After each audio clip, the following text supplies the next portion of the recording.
Today we're going to be building a Langstroth deep frame. I use the grooved top bar and grooved bottom bar frames. I buy them from Dadant. There are a couple options, but this is my preference. First thing, get all your tools together.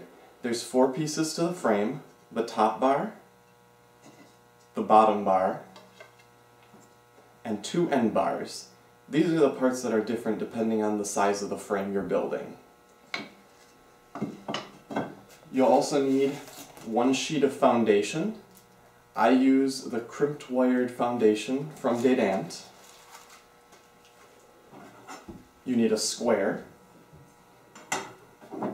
a hammer, several 3/4 inch nails, and several 1 1/4 inch nails. You'll also need some wood glue. Get something that's waterproof. You're going to need 4 eyelets. You'll also need a special tool, the eyelet tool, available from Dadant, a glue brush,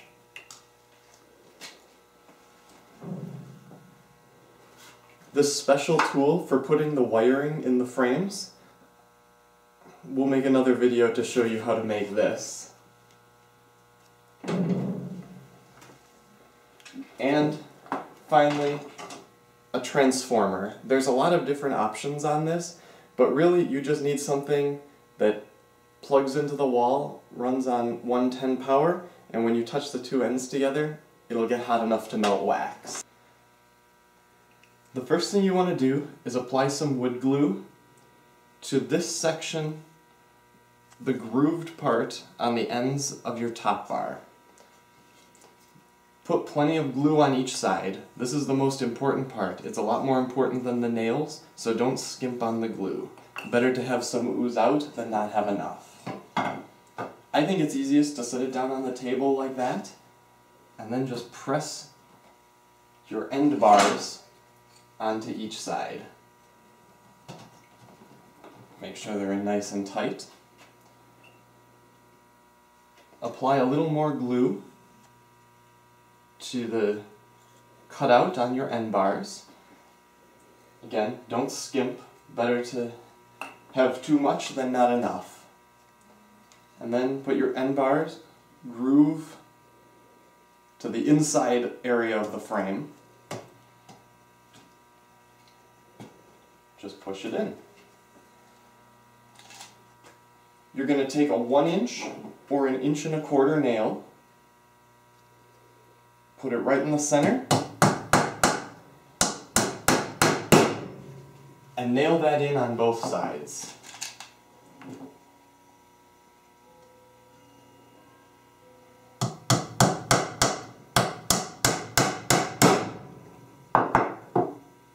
Then flip the frame over so it's right side up.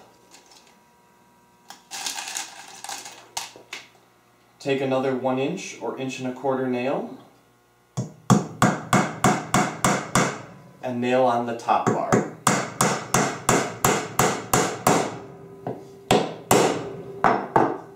If you have a staple gun or a pneumatic nail gun, that works just as well for this, and it's much faster.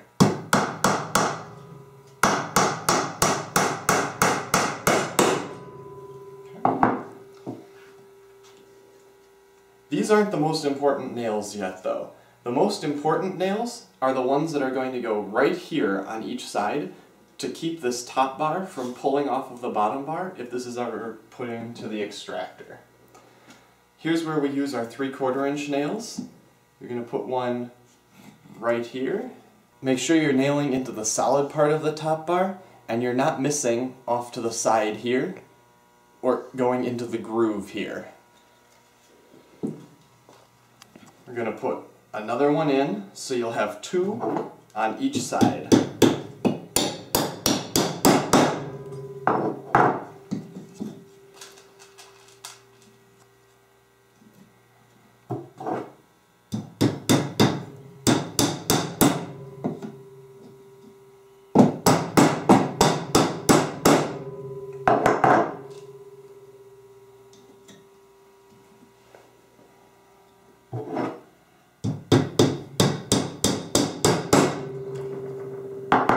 This is a good first point to check and make sure everything is fairly square.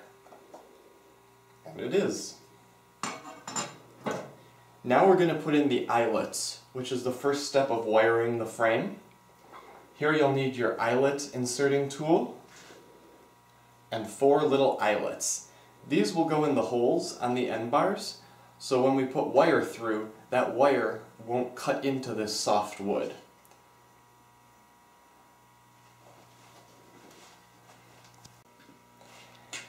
There are a lot of different ways to do this. The way I like to wire the frames, I only need an eyelet in the very bottom hole and in the very top hole. So put the eyelet on the end of your eyelet tool, line it up over the hole, and one good tap of the hammer should get it embedded in there.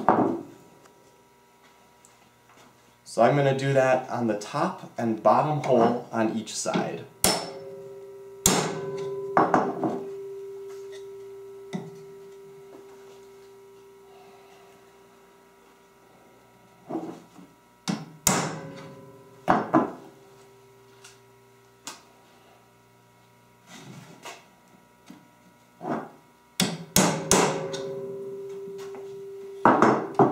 Okay, now we're ready to wire the frame. The first step is to set up an anchor point where you'll wrap your wire around. Take one of your 3/4 inch nails and put it into the thick part of the end bar, about halfway up the thick part. Pound the nail in about halfway.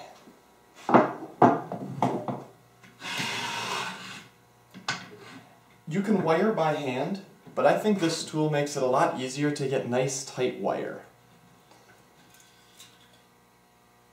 Run the wire through the top hole on the left end bar, diagonally across through the bottom hole on the opposite end bar.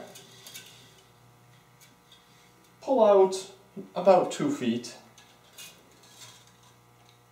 Go through the top hole on that same end bar, diagonally across to the bottom hole on the other end bar, and then apply just slight pressure on the frame. Wrap the end of your wire around that nail that you pounded halfway in. Just wrapping around once or twice is enough.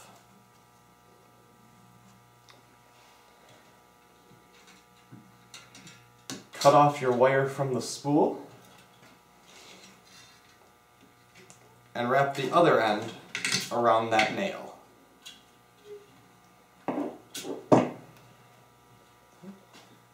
Release the frame and pound the nail in the rest of the way. Use your pliers to cut off the excess wire and bend over the edges.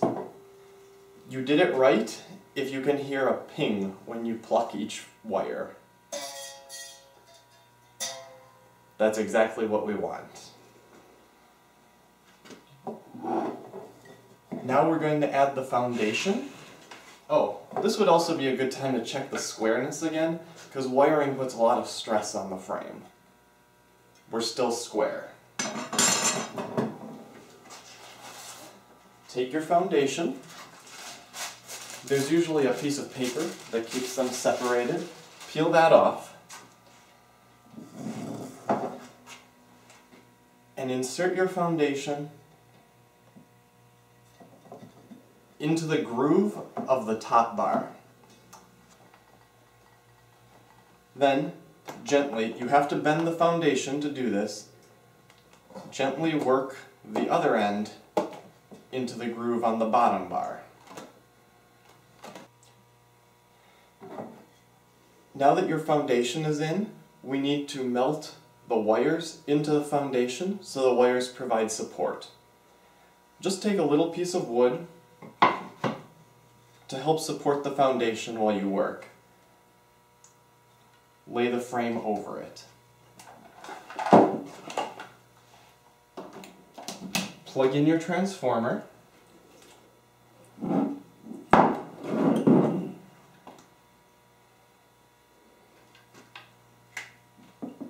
Take one end, take one wire,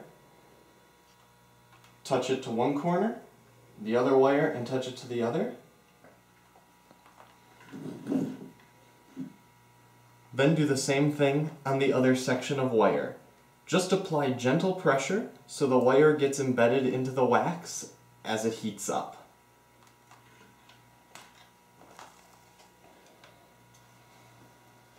This is the side that doesn't have the wire. You can kind of see the melted wax in the X shape that we put in. This is the side with the wire, and the foundation is now supported by that wiring. And your frame is done.